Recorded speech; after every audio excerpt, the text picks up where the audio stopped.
ধূমপান স্বাস্থ্যের পক্ষে ক্ষতিকারক। ধূমপান ক্যান্সারের কারণ।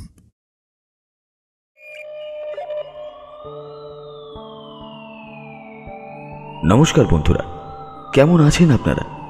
আশা করছি সবাই ভালোই আছেন। হন্টেড অডিও স্টেশনে আপনাদেরকে আরও একবার স্বাগতম। আজ আপনাদের জন্য নিয়ে চলে এসেছি আরও একটি দুর্দান্ত গোয়েন্দা গল্প। লেখক সুকান্ত দাসের কলমে গোয়েন্দা ইন্দ্রনীল সিরিজ অবলম্বনে আনন্দ ভিলা হত্যা রহস্য। আজকের গল্প বিষয়ক আপনার উল্লেখ্য মতামত কমেন্ট সেকশনে অবশ্যই জানাবেন এবং অতি অবশ্যই চ্যানেলটিকে সাবস্ক্রাইব করে পাশে থাকা বেল নোটিফিকেশন আইকন প্রেস করতে ভুলবেন না। আজকের গল্প পাঠে রয়েছে মেঘ।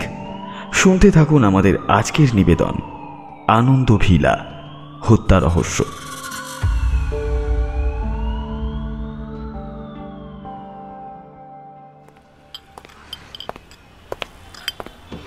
ইন্দ্রনীল আমার পাশের চেয়ারে বসে আছে, আর আমার উল্টো দিকের চেয়ারে বসে আছেন এক ভদ্রলোক। ফর্সা চেহারার মধ্যে ভদ্রলোক বেশ লম্বা, চোখে বুদ্ধিমত্তার দৃষ্টি, বয়স 40-এর আশেপাশে হবে। তবে ভদ্রলোকের মাথার চুলগুলো অদ্ভুতভাবে কোঁকড়ানো। এই এমন চেহারার এমন কোনো লোকের মাথার চুল এমনভাবে কোঁকড়ানো আমি এর আগে কোনোদিন দেখিনি। মাথার চুলের জন্য তাকে একটু অদ্ভুতই লাগছে। তাছাড়া এমন লম্বা লোক এতটা রোগা যে এক কথায় বলা যায় রাস্তা দিয়ে ভদ্রলোক পথ চললে যে কারোর তার দৃষ্টি আকর্ষণ করতে বাধ্য হবে। আমাদের তিনজনের সামনে 3টে চায়ের কাপ। আমি যখন এখানে এসে পৌঁছেছি তখন ইন্দ্রনীল আমায় দেখে বেশ খুশি হয়ে বলল, আরে কি ব্যাপার, কি এই অসময় তুমি এখানে এসে পড়লে যে? কাজকর্ম সব শিখিয়ে তুলে দিয়েছ নাকি? তুমি ভুলে যাচ্ছ এবারে যে উপন্যাসটা আমি বার করতে চলেছি তার কাজ প্রায় শেষ হয়ে গেছে। তাই কয়েকটা দিন সমস্ত কিছুর অবসরে। ম্যাগাজিনের জন্য একটা লেখা রয়েছে, তবে সেটা পরের মাস থেকে ধরলেও হবে। তুমি বলো, তোমার কি খবর?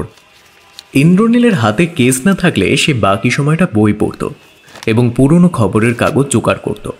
পুরনো খবরের কাগজ পড়ে চলেছিল সে। এই অভ্যেস কিন্তু তার আগে ছিল না। বইপত্র পড়তে পড়তে নতুন খবরের কাগজ পড়ত, কিন্তু এখন পুরনো খবরের কাগজ পড়তে দেখে আমি তাকে অবাক হয়ে জিজ্ঞেস করেছিলাম, লোকে খবরের কাগজ পড়ে সেটা ঠিক, তবে লোকে তো নতুন খবরের কাগজ পড়ে। আর তাছাড়া 2-1 দিন আগের খবরের কাগজ হলেও ঠিক আছে, তাই বলে তুমি 6 মাস আগের খবরের কাগজ পড়বে? আর এগুলো জোগাড় করছো কোত্থেকে? দেখো, 6 মাস আগে কিংবা 1 বছর আগে কি হয়েছে সেই সমস্ত কথা অনেকেই চট করে ভুলে যায়। তাই আমি নতুন খবরের কাগজের সঙ্গে পুরনো খবরের কাগজও পড়ি। খবরের কাগজটা যে ছেলেটা দিয়ে যায় তার সঙ্গে কথা বলেই ব্যবস্থা করে রেখেছি। তার হাতে যখনই পুরনো কাগজের খবর আসে সে আমার জন্য নিয়ে আসে। তার জন্য সে টাকা নিতে চায় না, তবুও প্রত্যেক মাসে খবরের কাগজের টাকার সঙ্গে তাকে ডবল টাকা দিয়ে দিই, তাতেই কাজ হয়ে যায়। আজ ইন্দ্রনীল আমায় দেখে বেশ খুশি হয়েছিল। এ কথা ও কথা বলার পর সে বলল, আরে বসো বসো, একটু আগে এক ভদ্রলোক ফোন করেছিলেন বুঝলে। তিনি নাকি জরুরি এক দরকারে আমার বাড়িতে আসছেন। তুমি এসেছো, ভালোই হয়েছে। বোধহয় কোনো সমস্যায় পড়েছেন ভদ্রলোক, বুঝলে তো। গলা শুনে মনে হলো সমস্যাটা খুন বা পুলিশ জাতীয় কিছু। খুনের কথা বলি তুমি বুঝলে কি করে? ব্যাপারটা খুন কিংবা পুলিশ জাতীয় কিছু না হয়ে অন্য কিছু তো হতে পারতো নাকি? চুরি হতে পারে, ডাকাতি হতে পারে, তাছাড়া অপহরণের ব্যাপারও হতে পারে।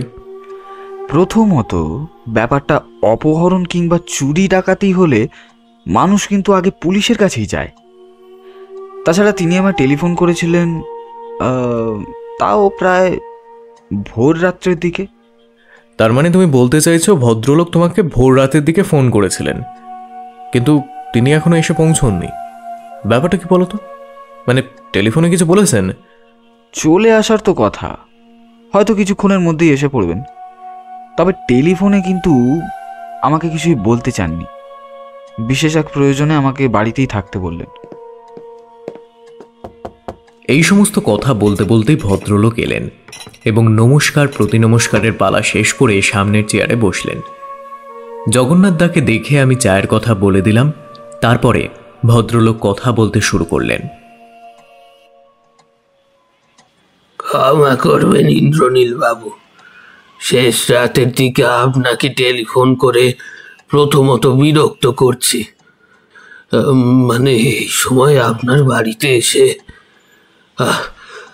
আপনাকে আসলে আমি একটা সমস্যার মধ্যে পড়েছি। খুনটা আমি করেছি সবাই ভাবছে, কিন্তু বিশ্বাস করুন খুনটা আমি করিনি। আমি খুন করতে পারি না ইন্দ্রনীল বাবু, আমি খুন করতে পারি না। আমি ঠিকই আন্দাজ করেছিলাম একটা খুন হয়েছে, বডি নিশ্চয়ই বাড়িতে পাওয়া গেছে, আর তার ফলেই পুলিশ আপনাকে সন্দেহ করছে, তাই তো? কারণ ভোর রাতে যখন আপনি আমাকে ফোন করলেন তখন নিশ্চয়ই আপনার বাড়িতে পুলিশ এসেছিল, তাই তো? ভদ্রলোক একটু অবাক হলেন, তবু অবাক ভাবটা সামলে না নিয়েই বললেন, আপনি কি করে যে সব জানতে পারছেন আমি আপনাকে সে কথা জিজ্ঞেস করব না, আমার এসবের কোনো প্রয়োজন নেই। তবে আপনি আমায় বাঁচান। আপনি যা যা বলেছেন তার সবটাই সত্যি, তবে আমি কিচ্ছু করিনি। মৃতদেহ আমার বাড়িতে পাওয়া গেলেও আমি মৃতদেহের ব্যাপারে আমি কিচ্ছু জানি না। দেখুন, ওভাবে তো আমরা কিছু বুঝতে পারবো না, আমি আন্দাজ করতে পেরেছি মাত্র। তবে সত্যিটা কিন্তু আপনিই বললেন।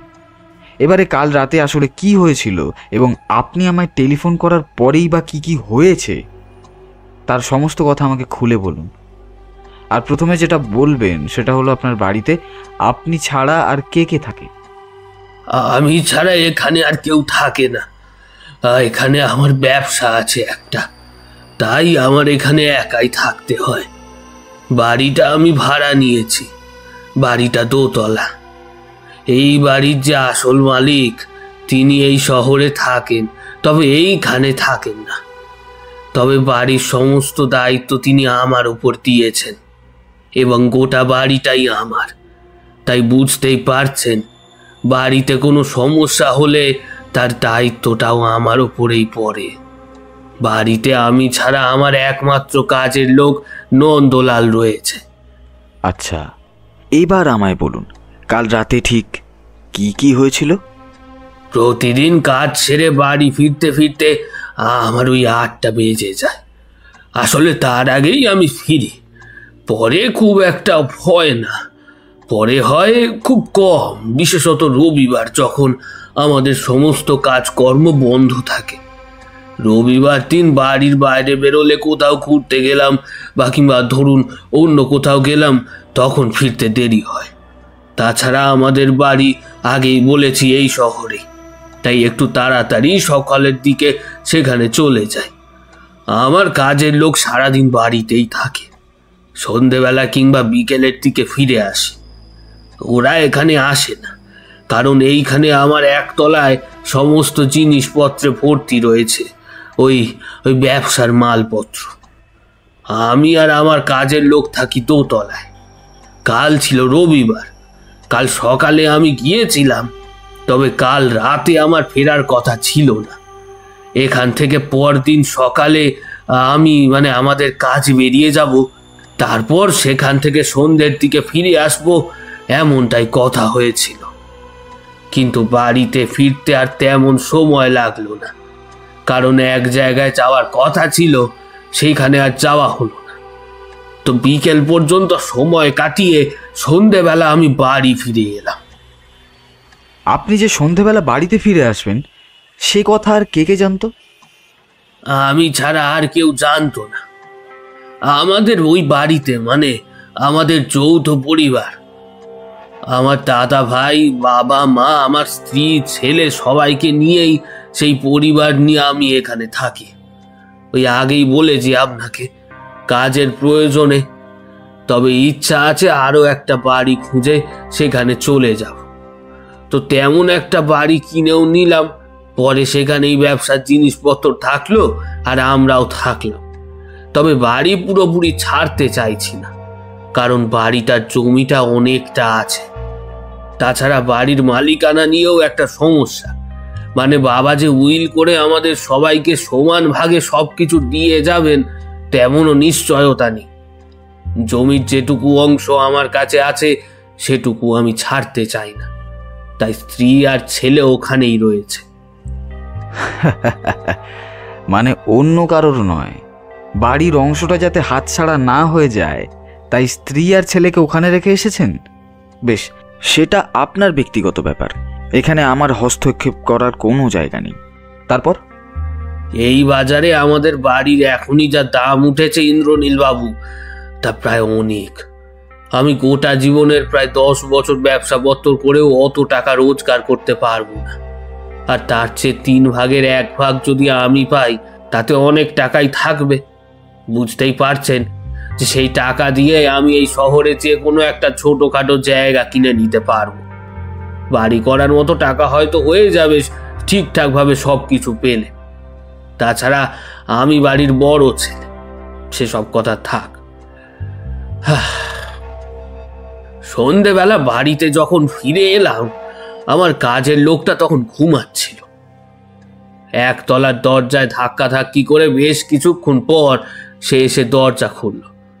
দুপুরে রান্না বান্না করাই ছিল, তাই তাকে আর রাতে অন্য কিছু রান্না করতে বারণ করলাম। এই একজনের খাবার আর কিছু হালকা ভাজাভুজি করে দুজনে মিলে রাতে খেয়ে দিয়ে শুয়ে পড়বো, এমনটাই ঠিক হলো। আমার বিশেষ কিছু কাজ ছিল, তাই আমি 1 তলার ঘরে বসেই সেই সমস্ত কাজ করতে লাগলাম। তারপর রাতে 2 তলায় উঠে খাওয়া দাওয়া সেরে আবার নিজের ঘরে চলে এলাম। চাকর ওপরের ঘরে রইল। আমার কাজ সারতে সারতে প্রায় রাত 10টা। তার ওপর ছিল কাল লোডশেডিং। হ্যারিকেন চালিয়ে দিয়ে গেছিল আমার কাজের লোকটা। বারবার সে বলেছিল কাজটা সকালে গিয়ে না হয় করব, কিন্তু আমি তো জানি পরদিন সকালে আর সময় পাবো না। তাই প্রায় 10টা পর্যন্ত কাজকর্ম সেরে তারপর সিঁড়ি বেয়ে ওপরে উঠে গেলাম। দেখি কাজের লোকটা তার ঘরে তখনও জেগে আছে। তাকে ঘুমিয়ে পড়তে বলে আমি নিজের ঘরে চলে গেলাম। একটু পরেই পাশের ঘরের দরজা বন্ধ হওয়ার শব্দ শুনতে পেলাম। তারপর আর কিছুই মনে নেই। বাড়ির পেছনের দিকে বাথরুমের ব্যবস্থা। রাতের বেলা 2 তলা থেকে নেমে বাড়ির পেছনের দিকে ছোট দরজাটা খুলে পেছনের দিকে গিয়েছিলাম। আবার এসে নিজের মতোই ওপরে উঠে পড়ি। তখন আর তেমন কিছুই হয়নি। 2 তলার ব্যালকনির কাছে দাঁড়িয়ে একবার বাইরের দিকে তাকিয়ে দেখেছিলাম, কিন্তু তেমন কিছু চোখে পড়েনি। চাকরের ঘরের দরজা বন্ধ। তার প্রায় ঘন্টাখানেক পরে দরজায় বারবার ধাক্কানোর শব্দ শুনে আমার ঘুমটা ভেঙে যায়।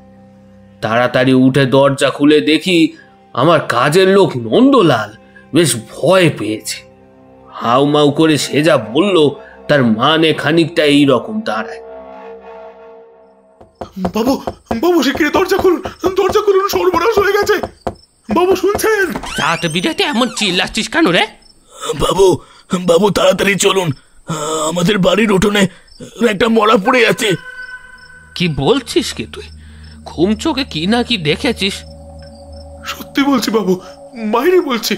কাজ ছেড়ে যখন ব্যালকনির দরজা আর খিড়কি আটকে আলো নিভাতে গিয়েছিলাম, তখন দেখি দরজা 2বার টোকা পড়লো।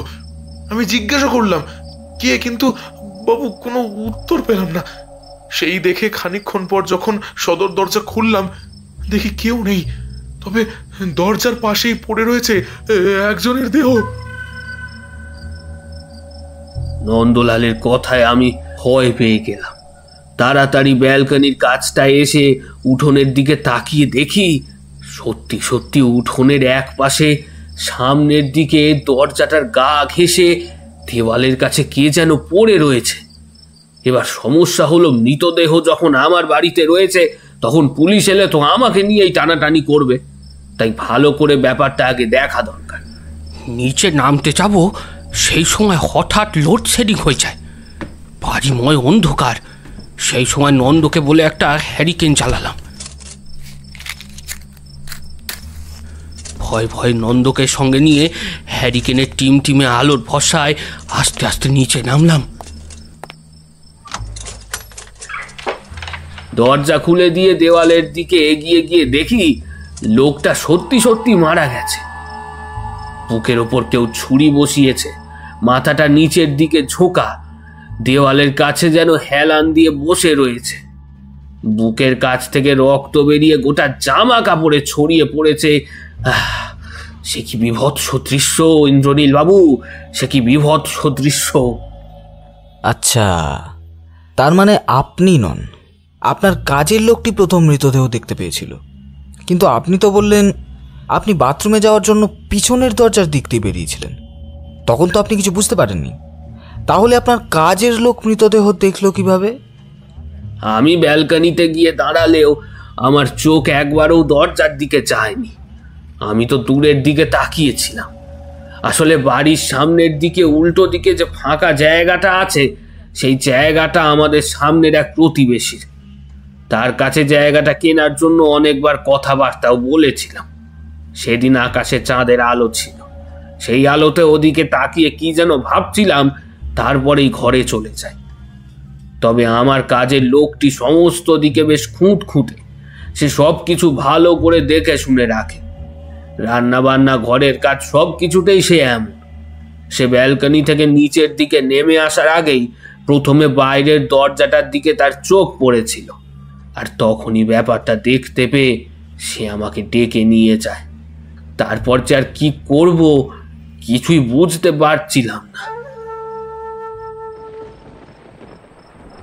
এখন কি করবে নন্দ?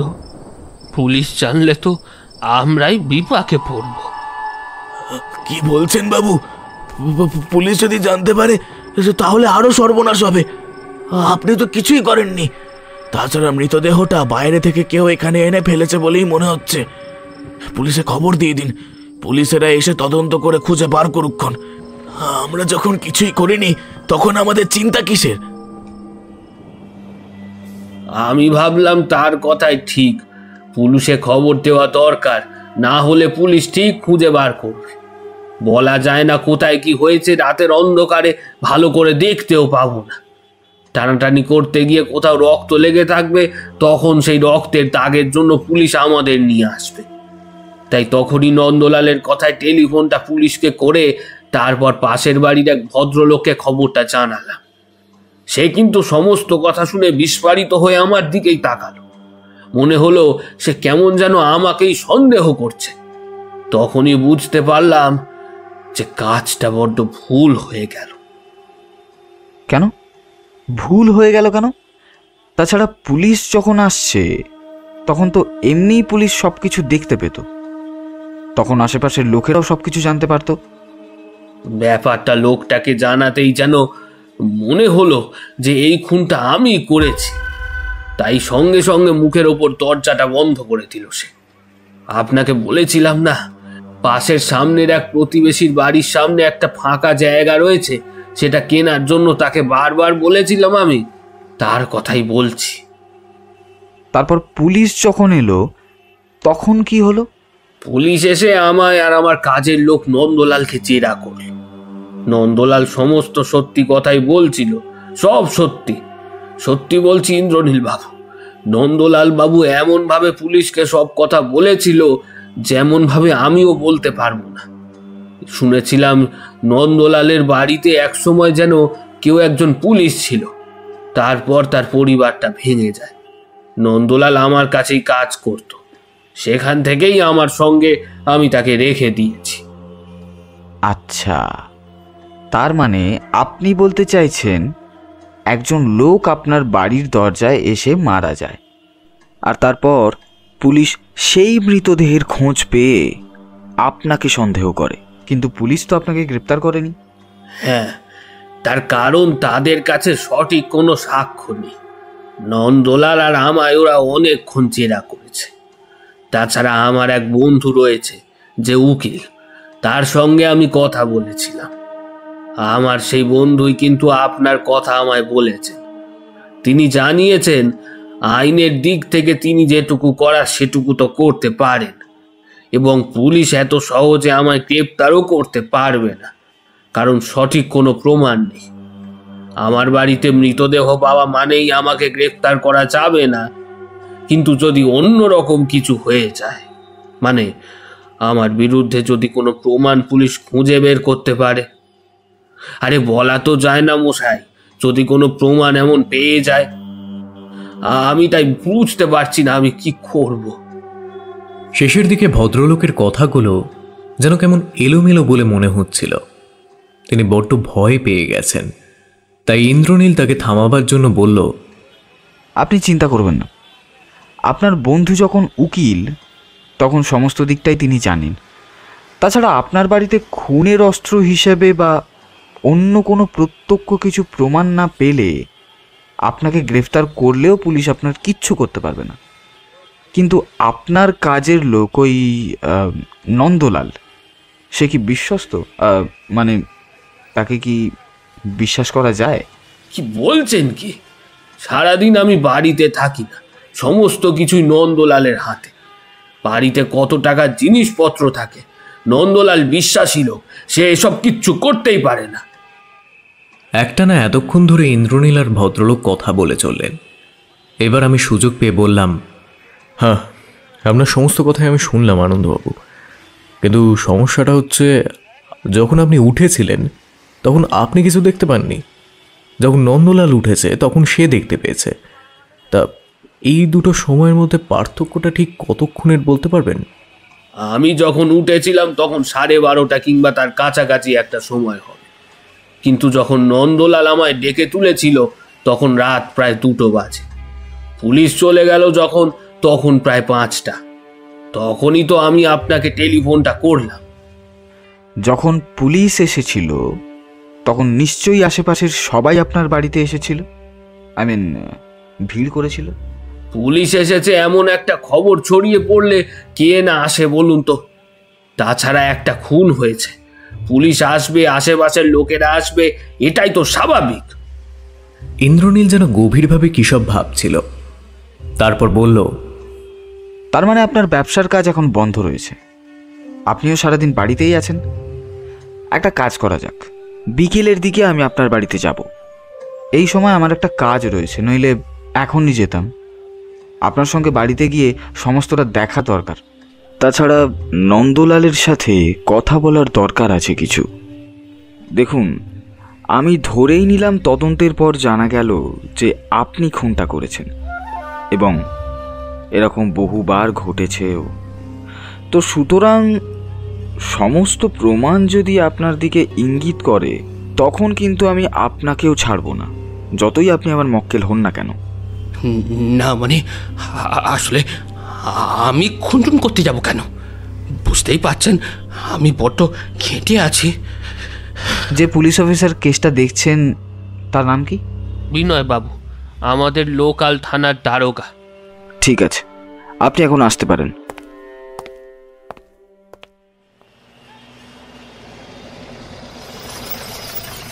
আমি আর ইন্দ্রনীল সময় করে একবার দেখা করে এলাম ইন্সপেক্টর বিনয়ের সাথে। ওখানে গিয়ে জানতে পারলাম ইন্দ্র আর বিনয়বাবু একে অপরকে চেনেন। বেশ পুরনো একটা কেসে একসঙ্গে কাজ করার সুবাদে তাদের আলাপ। বেশ কিছুক্ষণ আলাপ আলোচনার পর আসল কথা বলল ইন্দ্রনীল। আচ্ছা বিনয়বাবু, এমনটাও তো হতে পারে যে খুনটা বাড়ির কেউ করে ওভাবে ফেলে রেখেছে। হাজারোক বডি তো আর উড়ে আসতে পারে না। কিংবা এটাও হতে পারে বডি অন্য কোথাও মেরে এখানে ফেলা হয়েছে। বা এটাও হতে পারে যে নন্দলালই এই কাজ করেছে, আর নিজেকে নির্দোষ প্রমাণ করতে আনন্দবাবুকে খবর দিয়েছেন, বা আনন্দবাবুই সমস্ত ব্যাপারটা ঘটিয়ে নিজে বাঁচার জন্য নিজেকে নির্দোষ প্রমাণ করতে চাইছেন। হতে পারে তো? দেখুন ইন্দ্রনীলবাবু, আমি যদি সঠিক প্রমাণ পেতাম তাহলে ওখান থেকে হয় আনন্দবাবু, না হয় তার বাড়ির কাজের লোক নন্দলালকে গ্রেফতার করতাম। কিন্তু সত্যি বলছি, কিচ্ছু খুঁজে পাওয়া যায়নি। কেবলমাত্র একটা মৃতদেহ ওর বাড়ির দরজায় পড়েছিল। মৃতদেহ ছাড়া কোথাও তেমন কোনো প্রমাণ নেই যেটা দিয়ে ওদের বাড়ির কাউকে কিংবা অন্য কাউকে ধরা যায়। তাছাড়া নন্দলাল কিছু জানে না, এমনকি নন্দলালই প্রথম মৃতদেহ দেখতে পেয়েছে। তাছাড়া ওই আনন্দবাবু কোন এক বন্ধু রয়েছে উকিল, আর তিনিও তো টেলিফোনে হম্বিতম্বি করলেন বেশ। ইন্দ্রকে দেখলাম প্রতিবারের ন্যায় এবারেও পুলিশের উর্দিধারী ব্যক্তিটার আপাদ মস্তক এক নজরে দেখে কিছু একটা মেলানোর চেষ্টা করছে। ইন্দ্রনীল প্রশ্ন করল, খুন তো একটা হয়েছে, তার মানে একজন অপরাধীও রয়েছে, কিন্তু বাড়ির কাছে দরজার সামনে এমনভাবে একটা মৃতদেহ কেউ রেখে যায় কেমন করে? আর একটা খবরের মধ্যে আমার কাছে এসছে নবীনগড় আর তার আশেপাশের বেশ কয়েকটা এলাকা থেকে মাস দুয়েকের মধ্যে বেশ কয়েকজন নিখোঁজ হয়েছে। এই লোকটির ব্যাপারেও খোঁজ চলছে আর সমস্ত থানাতেই খবর পাঠিয়ে দিয়েছি। আশা করি সেখান থেকে কিছু না কিছু খবর চলে আসবে। তবে একটা কথা, মৃতদেহের পোস্টমর্টম রিপোর্ট পাঠানো হয়েছে, সেটা দেখে আমার কিন্তু অন্যরকম একটা ব্যাপার মনে হচ্ছে। অন্যরকম ব্যাপার মানে কেমন ব্যাপার? বেশ কয়েক বছর আগে আনন্দপুরের দিকে একটা চোরাচালান চক্র হঠাৎ করে অ্যাক্টিভ হয়ে গেছিল। তারা জিনিস পাচারের জন্য একটা অদ্ভুত কাজ করত। মৃতদেহকে ওরা কাজে লাগাতো। মৃতদেহ এখান থেকে ওখানে পাচার করে দিয়ে তারপর সেই মৃতদেহের শরীরের মধ্যে যে জিনিসপত্রগুলো এখান থেকে ওখানে নিয়ে যেত। মৃতদেহ দেখলে চট করে কারোর কিছু মনে হবে না, আর সেইভাবেই ওরা কাজটা করতো। এই মৃতদেহটা দেখেও আমার তেমন সন্দেহ হয়েছে, কারণ ওরা কি বুঝতে পেরেছে জানি না, তবে যে রক্তটা আশেপাশে ছড়িয়েছিল সেটা আসল রক্ত নয়। ওটা এমনভাবে রংটাকে তৈরি করা হয়েছে যাতে সেটাতে রক্তের মতো বলে মনে হয়। আর লোকটার মৃত্যু হয়েছে কম করে 3 দিন আগে। এই কথায় আমি ভীষণ অবাক হয়ে গেলাম। ইন্দ্রনীল বেশ চিন্তিত গলায় বলল, তাহলে কেন আপনি ওদেরকে গ্রেফতার করার কথা বলেছিলেন? আপনি বুঝতে পারছেন না, ওই আনন্দবাবুর একটা ব্যবসা আছে, কাঠের জিনিসপত্রের ব্যবসা। তার কাঠের জিনিসপত্র অনেক দূর পর্যন্ত যায় এবং বাইরে থেকেও তার কাছে মালপত্র আসে। হতেই পারে তার আড়ালে কোনোভাবেই মৃতদেহটাকে তারা নিয়ে এসেছিল। এখানে কোনো কারণে ধরা পড়ে গেছে হয়তো। আমার মনে হয় নন্দলাল এই ব্যাপারে কিছু জানে না, তাই তার কাছে ধরা পড়ে গিয়েই ব্যাপারটা এমনভাবে খোলসা করেছে। আর তাই আমাদের কাছে মনে হচ্ছে ব্যাপারটা খুন, কিন্তু সমস্যাটা অন্য জায়গায়। যদি মৃতদেহটা আনন্দবাবুই নিয়ে আসেন তাহলে সেটা বাইরে গেল কি করে? আর তাছাড়া ওই সময় ওইখানে নতুন রক্ত দিয়ে মৃতদেহটা ওখানে রাখার কারণ কি? আমার মাথায় কিছুই আসছে না। রিপোর্ট না আসা পর্যন্ত আমাদের অপেক্ষা করতে হবে। তবে তার আগে এই লোকটার ব্যাপারে আমি খোঁজ খবর করছি। 3 দিন আগে, মানে তার আগেই লোকটা নিরুদ্দেশ হয়েছে হয়তো। এবার দেখা যাক।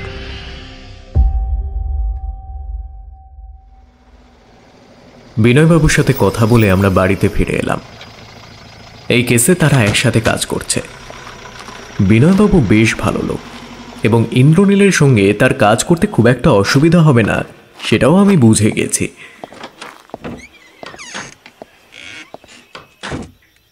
সেদিন বাড়ি ফিরে এলাম তখন প্রায় সন্ধ্যা হয়ে গেছে। বাড়ি এসে হাত মুখ ধুয়ে জগন্নাথের হাতের চা খেতে খেতে বললাম,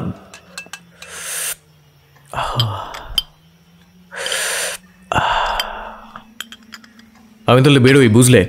আর নতুন কিছু পেলে জানিও।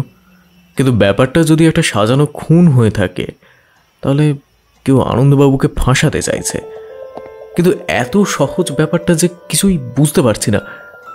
প্রশ্নটা হলো, রিপোর্টে তাহলে রক্তটা যে নকল সেটা তো প্রমাণ হয়ে যাবে।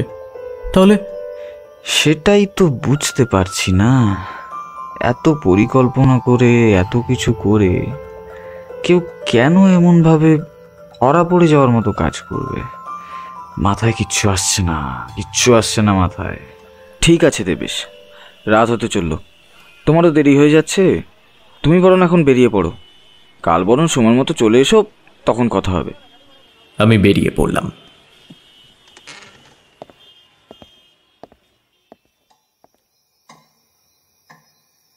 তারপর সেদিন গোটা রাত ব্যাপারটা মাথাতেই রইল, মাথার থেকে বাইরে গেল না। এরপর পরের দিন বিভিন্ন কাজে ব্যস্ত হয়ে পড়লাম।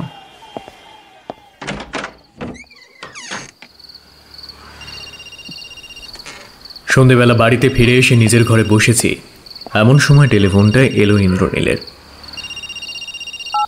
দেবেশ, আনন্দবাবুর কেসের একটা নতুন ক্লু পাওয়া গেছে। আনন্দবাবুর কাজের লোক নন্দলালের সঙ্গে আমি আজ বিকেলে কথা বলেছি। নন্দলাল কিন্তু রাতের বেলা কোনো কিছু বুঝতে পারেনি, সে শুধু বেরিয়ে মৃতদেহটা দেখতে পেয়েছিল। তবে মৃতদেহটা যে বাইরে থেকে কেউ সেখানে রেখে গেছে সে ব্যাপারে নন্দলাল নিশ্চিত। এবং আরেকটা ব্যাপারে নন্দলাল নিশ্চিত, তার বেশ মনে হয়েছে কয়েকদিন ধরে রাতের বেলা কেউ বাড়ির চারিদিকে ঘুরে বেড়াচ্ছিল, অর্থাৎ কেউ বাড়ির ওপর নজর রাখছিল। কিন্তু নন্দলালের এটা হঠাৎ করে মনে হলো কেন? সে কি রাতের বেলা মাঝে মাঝে বাইরে বের হতো? শুধু যে বের হতো তাই নয়, সেদিন আনন্দবাবুর রাতের বেলা বাড়ি ফেরার কথা ছিল না, সেটা তোমার নিশ্চয়ই মনে আছে। হঠাৎ করেই আনন্দবাবু বাড়ি ফিরে এসেছিলেন এবং সেদিন সন্ধ্যের দিকেই নাকি, মানে আনন্দবাবুর বাড়ি ফিরে আসার আগে দু একবার নন্দলালের মনে হয়েছিল বাড়ির পেছনে কিংবা বাড়ির সামনের উঠোনের কাছে কেউ ঢুকছে, কারোর কথাবার্তার শব্দও শুনতে পেয়েছিল সে। অদ্ভুত ব্যাপার। তার মানে যারা এসেছিল তারা জানতো এই দিন আনন্দ বাড়ি নেই, কিন্তু কেন? মৃতদেহ ফেলার জন্য বাড়ির চারপাশে ঘুরে ঘুরে দেখার তো কোনো প্রয়োজন নেই। মৃতদেহ ফেলার কোনো প্রয়োজন নেই, কিন্তু অন্য কাজের জন্য প্রয়োজন আছে। দেবেশ, তুমি হয়তো একটা ব্যাপার ভুলে যাচ্ছ। যাই হোক, এই আনন্দবাবুর বাড়ির উল্টো দিকে তার সেই প্রতিবেশী যার কাছ থেকে তিনি জমি কিনবেন বলে ঠিক করেছিলেন, সেই ভদ্রলোকের সঙ্গে কথা হয়েছে আমার। তবে ভদ্রলোক বেশ রুক্ষ, সহজে কথা বলতে চান না। পুলিশের কথা শুনেও খুব একটা ভয় যে পেলেন তেমনটা কিন্তু মনে হলো না। তবে তার কাছ থেকে যেটুকু খোঁজখবর বার করা গেছে, তিনি কিছুতেই আনন্দবাবুকে জমি বিক্রি করতে রাজি ছিলেন না। তাছাড়া তিনি মনে করেন আনন্দবাবুর ব্যবসা আসলে ভালো পথের নয়। তিনি কাঠের জিনিসপত্রের সঙ্গে সঙ্গে আরও অনেক কিছু আমদানি রপ্তানি করেন। আনন্দবাবুর কি কি বিজনেস রয়েছে সেই ব্যাপারে খোঁজ নিয়ে দেখেছিলে? ওখানে কালকে একবার যাবো ভাবছি। তোমার যদি সময় থাকে তাহলে কাল আমার সঙ্গে একবার চলো, দুজনে মিলেই ঘুরে আসবো। দুজনে মিলে গেলে ব্যাপারটা নিয়ে ভাবতেও সুবিধা হবে। যদি অন্য কোথাও যেতে হয় তাহলে আমরা দুজন একই দিনে দুটো কাজ করতে পারবো। আমি তো ঠিক করেছিলাম আজকেই ওই ব্যাপারটা সেরে ফেলবো, কিন্তু তুমি তো এলে না। ইন্দ্রনীল ফোনটা নামিয়ে রাখল। আমি মনে মনে ভাবতে লাগলাম, তাই তো, আনন্দবাবুকে তো আমরা একবারও সন্দেহ করিনি। এমনটা তো হতেই পারে যে আনন্দবাবু নিজেই কাজটা করেছে, আর আনন্দবাবুর যে তার বাড়িতে রাতের বেলা থাকার কথা ছিল সেটা তিনি আমাদেরকে বলেছেন। এমন তো হতেই পারে খুন করার জন্য তিনি সন্ধেবেলা সেখান থেকে চলে আসেন এবং মৃতদেহটা তিনি অন্য কোনো সময় রেখেছেন। ব্যাপারটা এমনভাবে সাজিয়েছে যাতে কেউ ধরতে না পারে।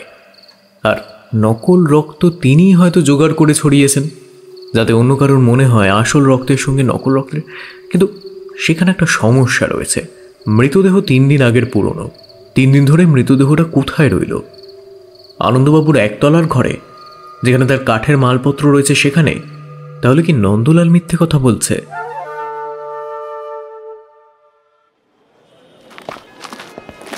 পরদিন সকালে আমি আর ইন্দ্রনীল গিয়ে পৌঁছলাম নন্দলাল বাবুর যেখানে ব্যবসা রয়েছে সেখানে। সত্যিই তার কাঠের একটা বড় সড়ো দোকান রয়েছে, তবে সেটা একার নয়, সেখানে আরও একজন রয়েছে। তার নাম অমল হালদার।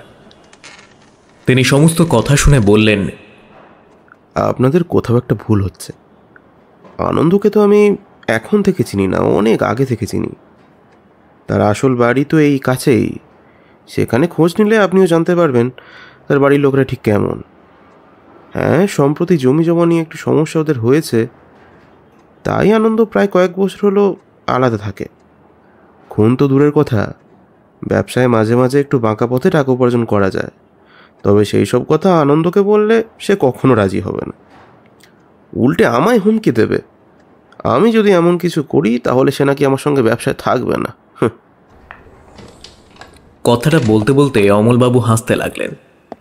আমাদের জন্য তিনি চা নিয়েছিলেন। ছোট অফিস ঘরের মতো জায়গাটায় বসে আমরা কথা বলছিলাম। আচ্ছা, আনন্দবাবু না হয় কাজটা করেনি, কিন্তু তার কোনো শত্রুর কথা আপনি বলতে পারবেন? মানে এমন কোনো শত্রু যে তার খারাপ চায় কিংবা কেউ তাকে ফাঁসিয়ে দিতে চাইছে? কারণ মৃতদেহ তার বাড়িতে পাওয়া গেছে যখন, তখন পুলিশের নজরও কিন্তু তার দিকেই থাকবে। আলাদা শত্রুর কথা তো তেমন কিছু বলতে পারি না, তবে হ্যাঁ, আনন্দর সাথে তার বাড়ির দুই ভাইয়ের সম্পর্ক কিন্তু খুব একটা ভালো নয়। একবার তো ওরা দুজন মিলে নাকি আনন্দকে মারার চেষ্টাও করেছিল। ব্যাপারটা পুলিশ পর্যন্ত গড়িয়েছিল, আপনি খোঁজ নিলেই বুঝতে পারবেন। তারপরেই তো ওই আনন্দের যে বন্ধু আছে উকিল, তার সঙ্গে কথা বলেই দুই ভাইয়ের নামে থানায় একটা ডায়েরি করা হয়েছে। আপনি থানায় গিয়ে একটু খোঁজ নিলেই সব জানতে পারবেন। তা আজ থেকে প্রায় 4 বছর আগের কথা বলছি। তারপরেই তো আনন্দ সেখান থেকে বেরিয়ে ওই বাড়িটায় ভাড়া থাকতে শুরু করলো। আর যে বাড়িটায় আনন্দবাবু ভাড়া থাকেন, সেই বাড়িটাই বা তাকে খুঁজে দিয়েছিল কে? মানে তিনি কি নিজেই খুঁজে বার করেছিলেন নাকি অন্য কেউ ছিল? এই ব্যাপারে কিছু বলতে পারবো না, তবে হ্যাঁ, আনন্দ কিন্তু ভীষণ ভয় পেয়েছে। আমায় কাল রাতে টেলিফোন করেছিল কয়েকটা দিন সে দোকানে আসবে না। আমার তো মনে হয় তার দুই ভাইয়ের মধ্যেই কেউ এই কাজটা করেছে। তাকে ভয় দেখিয়ে, মানে অন্য কিছু একটা যদি কিছু ঘটানো যায় আর কি। বুঝতেই পারছেন, ভয় পেয়ে যদি ব্যবসাপত্র ছেড়ে এখান থেকে ওরা কোথাও চলে যায়, তাহলে লাভটা কিন্তু তার দুই ভাইয়েরই হবে। আরেকটা মোটিভ আমাদের হাতে এসে পৌঁছল। আনন্দবাবুর সঙ্গে দুই ভাইয়ের সম্পর্ক ভালো নয়। ব্যবসায়িক ক্ষেত্রে তার তেমন শত্রুর কথা অমলবাবু বলতে পারলেন না, তবে মনে হলো অন্য কোনো শত্রুর প্রয়োজন ছিল। কিন্তু সমস্যা হলো ওই মৃতদেহটা। ওই মৃত ব্যক্তিকেও কেনই বা অমনভাবে আনন্দবাবু দরজায় রেখে গিয়েছিল।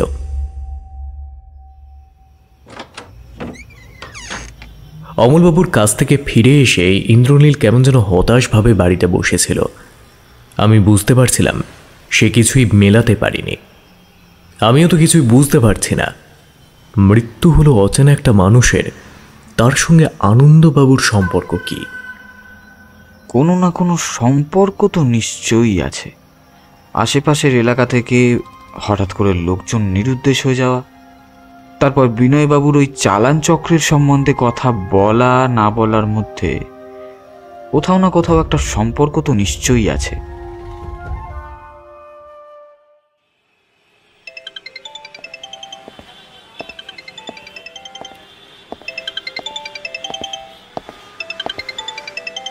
সেদিন ইন্দ্রনীল সন্ধ্যের দিকে টেলিফোন করে জানালো বিনয়বাবু একটা খবর দিয়েছে। যে লোকটার মৃতদেহ পাওয়া গেছে সেই লোকটা আমাদের এই এলাকা থেকে বেশ খানিকটা দূরে অন্য একটা থানার আন্ডারের এলাকায় পড়ে। তিনি নিখোঁজ হয়েছেন প্রায় দিন 7 আগে এবং পুলিশের খাতায় তার নাম রয়েছে।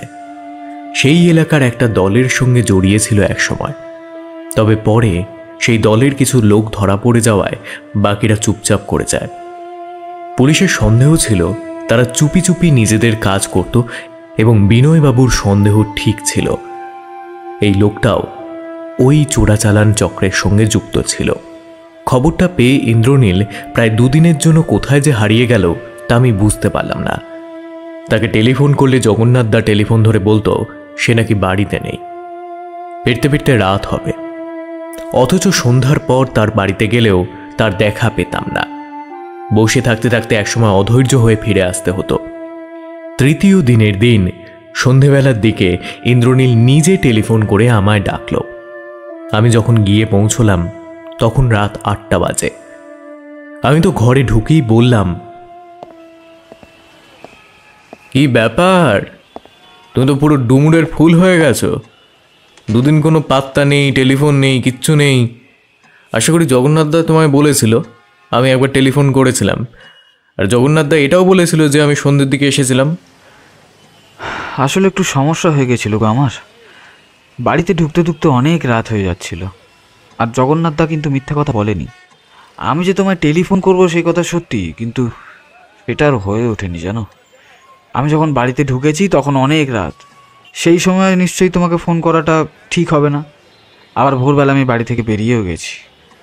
হ্যাঁ, এই 2 দিন যে কিভাবে আমার কেটেছে তোমাকে যদি বলে বোঝাতে পারতাম তাহলে তুমি হয়তো বুঝতে। আমি জানি এই সমস্ত ব্যাপার নিয়ে অন্তত ইন্দ্রনীল মিথ্যে কথা বলে না।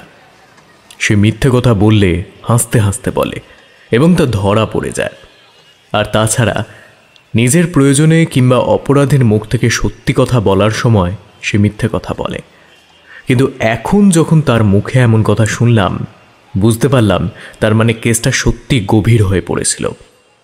তোমার এই অভ্যেসের কথা আমার ভালোই জানা আছে। আচ্ছা, সে কথা বাদ দাও, তুমি আমায় বলো ওই কি জানো, হ্যাঁ আনন্দবাবু, ওই আনন্দবাবু ব্যাপারটা কি হলো, আর ওই মৃত লোকটাকে? হ্যাঁ, একটু পরেই আনন্দবাবু নিজেই আমার বাড়িতে আসবেন। একটু ধৈর্য ধরো, অপেক্ষা করো। আনন্দবাবু এলেন রাত 8টা নাগাদ। তার চোখে মুখে নেই আগের মতো ভয়ের ভাবটা, তার বদলে তার চোখে মুখে একটা খুশি খুশি ভাব। তিনি ঘরে ঢুকে একটা সাদা খাম এগিয়ে দিলেন ইন্দ্রনীলের দিকে। ইন্দ্রনীল কোনো কথা না বলে খামটা নিজের ড্রয়ারে রেখে দিল। জগন্নাথ দা চা দিয়ে গেল, শুধু চা নয়, চায়ের সঙ্গে গরম গরম সিঙ্গারাও। বুঝতে পারলাম আজ ইন্দ্রনীলের মন বেশ খুশি। এটাও বুঝতে পারলাম যে কেসের সমাধান প্রায় হয়ে গেছে, কিন্তু কিভাবে সমাধান হলো আর কি সমাধান হলো সেটা জানা দরকার। তাই চুমুক দিয়ে আর সিঙ্গারাতে কামড় দিয়ে ইন্দ্রনীল বলল, আমরা প্রথমে এই কেসটাকে ভুল ভেবেছিলাম। আমরা কেসটা টাকার ভেবেছিলাম। কেউ একটা খুন হয়েছে এবং সেই খুনের ব্যাপারে আনন্দবাবুকে ফাঁসিয়ে দিতে চাইছে। আসলে কেউ কিন্তু আনন্দবাবুকে ফাঁসিয়ে দিতে চায়নি। আনন্দবাবুকে মাত্র কয়েক ঘন্টার জন্য বাড়ি থেকে সরিয়ে দিতে চেয়েছিল, কিন্তু তার বদলে ব্যাপারটা উল্টো হয়ে গেছে। পরে তো মনে আছে সেদিন আনন্দবাবু তার বাড়িতে গিয়েছিলেন এবং সেখানেই থাকার কথা ছিল, কিন্তু কোনো কারণে তিনি সেখান থেকে সন্ধেবেলায় বেরিয়ে আসেন। তিনি সেখানে যদি থাকতেন তাহলে পরদিন সেখান থেকে সোজা চলে যেতেন তার ব্যবসার জায়গায়। সেখান থেকে বাড়ি ফিরে আসতেন পরদিন সন্ধেবেলা, অর্থাৎ একটা গোটা দিন। সেদিন রাত এবং পরদিন গোটা দিনটা তার বাড়ি ফাঁকা থাকতো। ফাঁকা থাকতো না, নন্দলাল সেই বাড়িতেই থাকতো। কিন্তু নন্দলালের একটা খারাপ অভ্যাস ছিল। কি, তাই তো আনন্দবাবু? যেদিন আমি বাড়ি থাকতাম না কিংবা রাতে বাড়ি ফিরতাম, সেদিন নন্দলাল একটু মদ্যপান করত।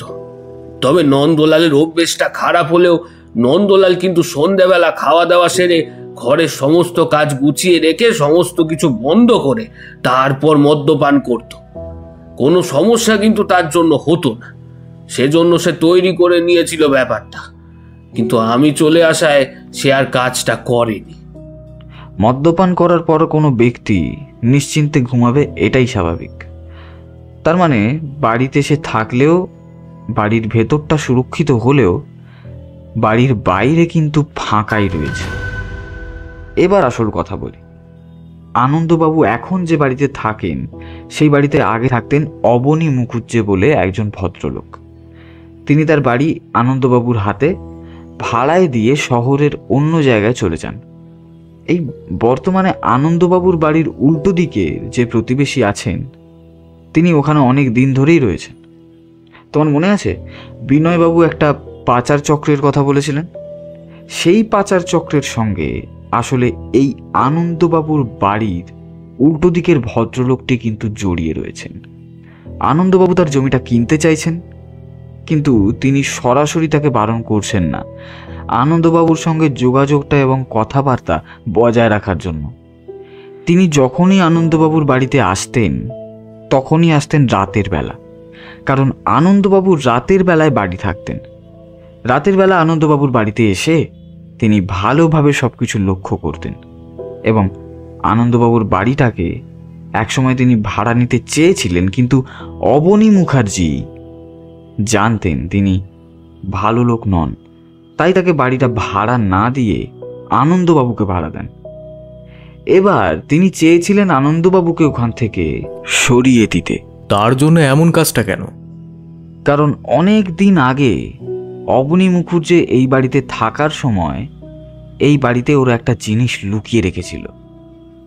গোটা চোরাচালান চক্রের কাজে বেশ কিছু দামি জিনিস মাঝে মাঝেই আসতো এই এলাকায়। বিভিন্ন পরিত্যক্ত বাড়ি, পুরনো বাড়ি এবং ফাঁকা জায়গায় ওগুলোকে লুকিয়ে রাখার সমস্ত দায়িত্ব হলো এক ভদ্রলোকের, যার নাম সব্যসাচী হালদার।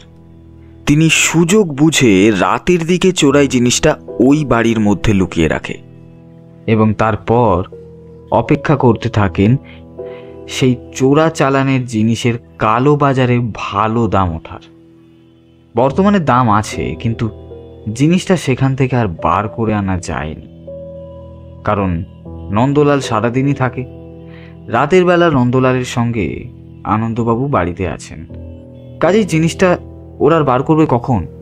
সেদিন যখন আমি সকালে বাড়ি থেকে বেরোচ্ছিলাম, তখন ওই সব্যসাচী বাবুর সঙ্গে আমার দেখা হয়। আমি তাকে বলেছিলাম যে আমি আজ রাতে ফিরব না, কাল একেবারে সকালবেলা ফিরব।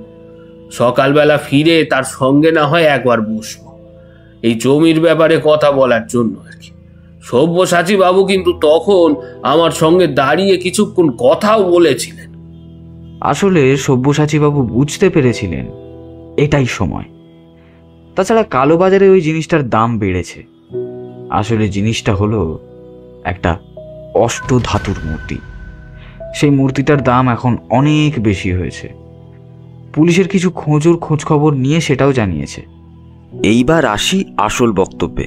সেদিন রাতের বেলা মৃতদেহটা ওই বাড়িতে রাখার একমাত্র কারণ ছিল, মৃতদেহটা সেখানে দেখলে পুলিশ নন্দলাল আর আনন্দবাবু দুজনকেই অন্তত একটা দিনের জন্য সেখান থেকে সরিয়ে নিয়ে যাবে। ইদানিং রাতের বেলা নন্দলাল বাড়ির আশেপাশে অনেক অচেনা ব্যক্তিকে ঘুরতে দেখেছিল। আসলে জিনিসটা ঠিক কোথায় তিনি তার লোককে দিয়ে লুকিয়ে রেখেছিলেন সে কথা তিনি নিজেও ভুলে গেছেন।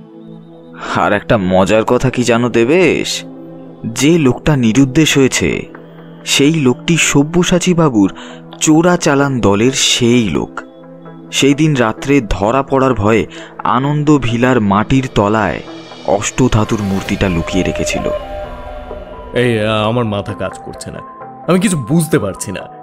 তার মানে তুমি বলতে চাইছো আনন্দবাবুর বাড়ির উল্টো দিকের ভদ্রলোক মানে সব্যসাচী বাবু চোরাচালান দলের একজন লোক, এবং উনি মৃত লোকটিকে দিয়ে একসময় অবনী মুখার্জের বাড়িতে, মানে এখন যেখানে আনন্দবাবু থাকেন সেখানে মূর্তিটা লুকিয়ে রাখেন, কিন্তু তিনি নিজেও ভুলে যান। এবং তাহলে ওই লোকটাকে মরতে হলো কেন? এই পাচার চক্রের দলদের ক্ষেত্রে কি হয় জানো তো, দলের মধ্যে বিভিন্ন সমস্যা হয়। এর আগেও যে দুজনের মৃত্যুর খবর বিনয় খুঁজে বার করেছে তার সঙ্গেও দলের কোনো সমস্যা হয়েছিল। এই লোকের সঙ্গেও হয়েছিল বলে আমার মনে হয়। মৃতদেহ ছিল সব্যসাচী চক্রবর্তীর বাড়িতে, কিন্তু মৃতদেহটার পোস্টমর্টেম রিপোর্ট থেকে জানা গেছে মৃতদেহর চারপাশে এমন কিছু ব্যবহার করা হয়েছিল যাতে গন্ধ চারিদিকে না বেরিয়ে আসে। সেদিন রাতের বেলা হয়তো ওরা ওই বাড়িতে ঢোকার কথা ভেবেছিল, কিন্তু যখন দেখতে পেল রাতের বেলা আনন্দবাবু বাড়িতে ফিরে এসেছেন, তখন এই মৃতদেহটা তার বাড়ির দরজার সামনে এমনভাবে রাখলো যাতে মনে হয় খুন হয়েছে। পুলিশ আনন্দবাবু আর নন্দলালকে নিশ্চয়ই গ্রেফতার করে নিয়ে যাবে। অন্তত একটা রাত যদি ওদের বাড়ি থেকে বাইরে রাখা যায়, তাহলেই ওরা হয়তো সেই রাতেই বাড়ির সমস্ত জায়গা ঘুরে খুঁজে ফেলত। কিন্তু সেই সুযোগটা ওরা আর পেল না। তাহলে সেই মূর্তিটা কোথায়? মানে পঞ্চধাতুর যে মূর্তিটার কথা তুমি বলছো, সেই মূর্তিটা এখন তাহলে আনন্দবাবুর বাড়িতে মাটির তলায় রয়েছে? না, আমি 2 দিন সব্যসাচী বাবুর বাড়ির ওপর নজর রেখেছি। তার বাড়িতে কে আসে, কোথায় যায়, কি করে, সমস্ত কিছু খোঁজখবর নিতে গিয়ে বুঝতে পেরেছি ওই আনন্দবাবুর বাড়ির পেছনের দিকেই মূর্তিটা আছে। তাই আজ সকাল থেকেই সেখানে গোটা বাড়ির মাটি খুঁড়ে দেখা হয়েছে এবং তাতেই ওই মূর্তিটা পাওয়া গেছে। এখন সবাই সত্যি কথা বলেছে। সব্যসাচী বাবুর বাড়ি সার্চ করে বেশ কিছু চোরাই জিনিস পাওয়া গেছে। তার সঙ্গে একটা ঘরে যেতে সেই মৃতদেহ যেখানে রেখেছিলেন তারও প্রমাণ পাওয়া গেছে। তাহলেই ভাবুন লোকটার মাথায় কত বুদ্ধি। আমাকে বাড়ি থেকে একবার সরাবার জন্য তিনি খুন পর্যন্ত করেছিলেন। ভাবুন, যদি রাতের বেলা আমি না ফিরে আসতাম তাহলে হয়তো। একটা খবর আপনাকে দেব আনন্দবাবু, আর সেই কারণেই আপনাকে এখানে ডাকা। আপনার ছোট ভাই কিন্তু ওই সব্যসাচী চক্রবর্তীর দলের সাথে যুক্ত। সমস্ত পরিকল্পনাটা সব্যসাচীবাবু আপনার ভাইয়ের সঙ্গেই কথা বলে করেছিল। আপনার ভাই জানিয়েছিল আপনি মৃতদেহ সহজে দেখতে পান না। মৃতদেহ দেখলে আপনি ভয় পেয়ে যান, বিভ্রান্ত হয়ে যান। আর সেই কারণেই সেই সুযোগ নিয়ে এই সহজ ব্যাপারটা সব্যসাচী বাবু আপনার বিরুদ্ধে কাজে লাগিয়েছিল আপনার ভাইয়ের সাহায্যে। আনন্দবাবুর মুখে একটা হাসি ফুটেছিল, কিন্তু এই কথায় তার মুখের হাসিটা কেমন যেন ম্লান হয়ে গেল। তিনি স্বগতোক্তির মতো বললেন, কি বলি বলুন তো, নিজের ভাই যখন আমার শত্রু হয়ে উঠল তখন বাইরের লোককে তো আর কিছুই বলার নেই। দেখুন আপনি কি করতে পারেন। তবে আমি আর নন্দলাল যখন এই খুনের ব্যাপার থেকে একবার রেহাই পেয়েছি, তখন আমি আর এসব বিষয় নিয়ে কিছু করতে চাই না। পুলিশ যা করার তা করুক। আমার বাড়িতে যে মূর্তি পাওয়া গেছে তাহার ব্যাপারে কোশমিন কালেও আমি জানতাম না। এমনকি অবনী মুখুজ্জেও যে জানতেন তা মনে হয় না। তিনি যথেষ্ট ভালো মানুষ, তিনি কখনো কারোর খারাপ করতে পারেন না। আপনাদের এই ভালো মানুষই স্বভাব আর আপনাদের এই একাকী নিজের মতো থাকা ব্যাপারটাকেই সব্যসাচীবাবু কাজে লাগিয়েছিলেন। তিনি জানতেন কেউ আপনার বাড়িতে সহজে আসে না, তাই আপনাদের বাড়ির পেছনের ওই জায়গাটাকে তিনি কাজে লাগান। কিন্তু সমস্যা হলো আপনি ওখানে রয়েছেন প্রায় 2 বছরের বেশি, তাই না? মাঝখানে 2 মাসের জন্য বাড়িটা আমরা ছেড়ে দিয়েছিলাম। তখন বাড়িটা ফাঁকাই পড়ে থাকতো। আমার মনে হয় বছরখানেক আগে সেই সময় এই বাড়িতে ওই পঞ্চধাতুর মূর্তিটা সব্যসাচী বাবু এবং তার লোকেরা লুকিয়ে রেখেছিলেন। আনন্দবাবু আর বেশিক্ষণ বসলেন না, বেরিয়ে গেলেন। ইন্দ্রনীল এই ব্যাপারে আমায় আর কিছু বলল না। শুধু আমি বললাম, নতুন উপন্যাসটা একেবারে প্রস্তুত, বুঝলে? তোমার কাছে আগে সেটা নিয়ে আসবো একদিন, তারপর তুমি না দেখে শুনে পাঠিও। কি বলো? বেশ, তাই করো। মনটা হালকা হয়ে আসছিল। আনন্দবাবু আর নন্দলাল যখন কোনো শাস্তি পায়নি, অপরাধী যখন ধরা পড়েছে, তাহলে আর কি। তবে সত্যি, মানুষ অর্থের জন্য কি না করতে পারে। ইন্দ্রনীলের সঙ্গে বিভিন্ন কেসে না থাকলে তা বোধহয় জানতেই পারতাম না।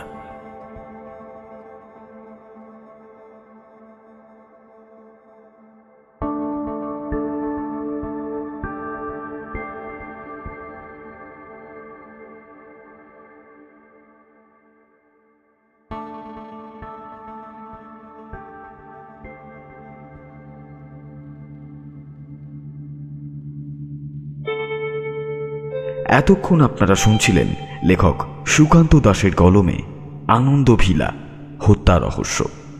আজকের গল্প পাঠে মেঘ, ইন্দ্রনীলের চরিত্রে আমি প্রিয়াংশু, নন্দলালের চরিত্রে সৌমি, অমলবাবুর চরিত্রে অরূপ, বিনয়বাবুর চরিত্রে সৌরভ, আনন্দবাবু শুভম।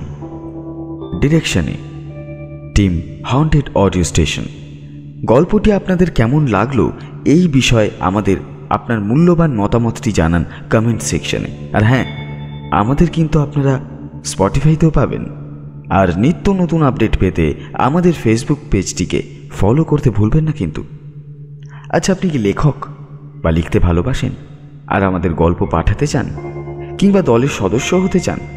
তাহলে hauntedaudiostation@gmail.com এই ওয়েবসাইটে পাঠিয়ে দিন আপনার গল্প কিংবা ভয়েস ফাইল।